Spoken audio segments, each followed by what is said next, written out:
అందరికీ నమస్కారం అండి. అందరూ ఎలా ఉన్నారు? మనం అందరం బాగుండాలని కోరుకుంటూ మన లైఫ్ టైల్స్కి స్వాగతం చెప్దాం. ఈరోజు మన కథ నచ్చిన బంటు.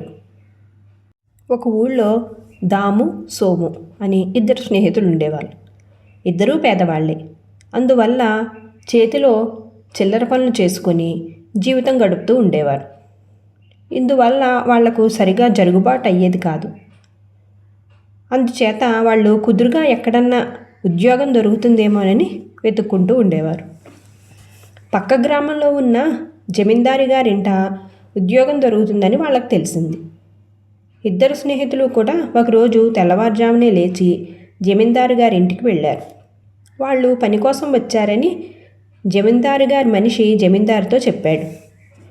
జమీందారు వాళ్ళని చూడలేదు, లోపలికి రమ్మనలేదు. సోమవారం నాడు ఉదయం వాళ్ళిద్దరినీ కనపడమని మనిషి చేత కబురు చేశాడు. ఇద్దరు కాళ్ళు ఈడ్చుకుంటూ వచ్చిన దారినే ఇంటి దారి పట్టారు. మాట్లాడేదేదో ఇప్పుడే మాట్లాడకుండా మళ్ళీ సోమవారం నాడు రమ్మనటం ఏమిటి అని సోము విసుక్కున్నాడు. సోమవారం ఉదయం తొందరగా నిద్రలేచి దాము సోము కోసం వెళ్ళాడు. సోము ముసుగు తన్ని ఇంకా నిద్రపోతూ ఉన్నాడు. జమీందారి ఇంటికి పోదామా అని దాము అడిగితే, తర్వాత పోదాంలే, ఏం తొందర అని గొణికాడు.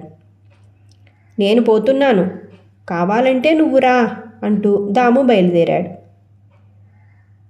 జమీందారు పొద్దున్నే రమ్మంటే పొద్దెక్కి పోవటం బాగుండదని అతను అనుకున్నాడు. దాము బయలుదేరిన 1 గంటకు సోము నిద్రలేచి తాపీగా తను కూడా జమీందారింటికి బయలుదేరాడు.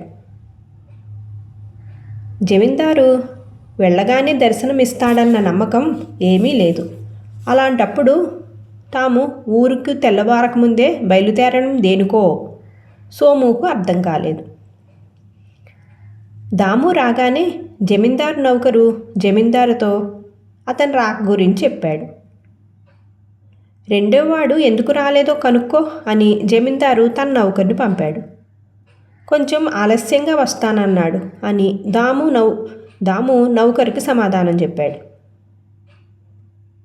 వేచి ఉండమను అని జమీందారు తన నౌకరు ద్వారా దాముకి కబురు పంపించాడు.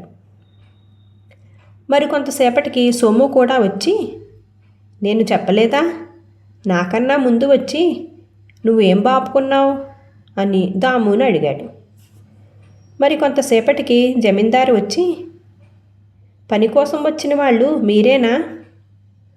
ఇప్పుడు వెళ్ళిపోయి బుధవారం ఉదయం కనిపించండి అన్నాడు. ఇద్దరూ మరొకసారి ఇంటి దారి పట్టారు. మనల్ని ఈ జమీందారు నిష్కారణంగా శ్రమ పెడుతున్నాడు. బుధవారం నాడు వచ్చినా ఇదే జరుగుతుంది. ఆ రోజు రావటం వృధా అన్నాడు సోము. పని కావలసిన వాళ్ళం, ఖాళీగానే ఉన్నాం, ఎన్నిసార్లు తిరిగితే మాత్రం మనకేమిటి నష్టం అన్నాడు దాము. బుధవారం ఉదయం కూడా దాము ఒక్కడే జమీందారింటికి వెళ్ళాడు.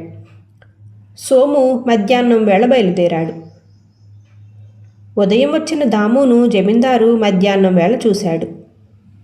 ఆయన దాముకు ఇంత అన్నం పెట్టించి రేపు సాయంత్రం కనపడు అని పంపించేశాడు.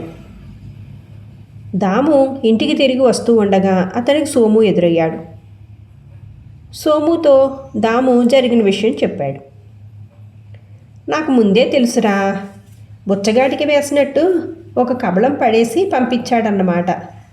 ఈ భాగ్యానికి రేపు సాయంకాలం మళ్ళీ వెళ్ళాలా అన్నాడు సోము. వెళితే తప్పేంటి, నిన్ను కూడా రమ్మన్నాడు, పని కావలసిన వాళ్ళం కదా, ఎప్పుడు రమ్మంటే అప్పుడు వెళ్తే సరిపోలేదా అన్నాడు దాము. రేపు సాయంకాలం ఆఖరిసారి వస్తాను, మళ్ళీ రమ్మంటే ఇంక నేను రాను అన్నాడు సోము. ఆ మర్నాడు సాయంకాలం ఇద్దరూ కలిసే జమీందారు గారింటికి వెళ్ళారు. జమీందారు పనివాడు జమీందారుతో చెప్పి మాట్లాడి వచ్చి, మీ విషయం రేపు ఉదయం మాట్లాడతారట, ఈ రాత్రికి మిమ్మల్ని ఇక్కడే ఉండమన్నారు అని చెప్పాడు. సోముకు కోపం వచ్చింది.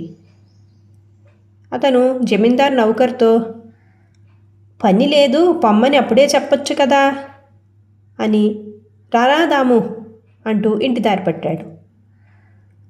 జమీందారు గారి సేవకుడు లోపలికి వెళ్ళి తిరిగి వచ్చి ఒంటరిగా నిలబడి ఉన్న దామును చూసి, నువ్వు ఉంటున్నావు కదా అని ఇది తీసుకుని బట్టల దుకాణానికి వెళ్ళి ఒక జమకాన ఒక దుప్పటి కొనుక్కుని రమ్మని జమీందారు గారు చెప్పారు అంటూ అతని చేతిలో డబ్బులు పెట్టాడు.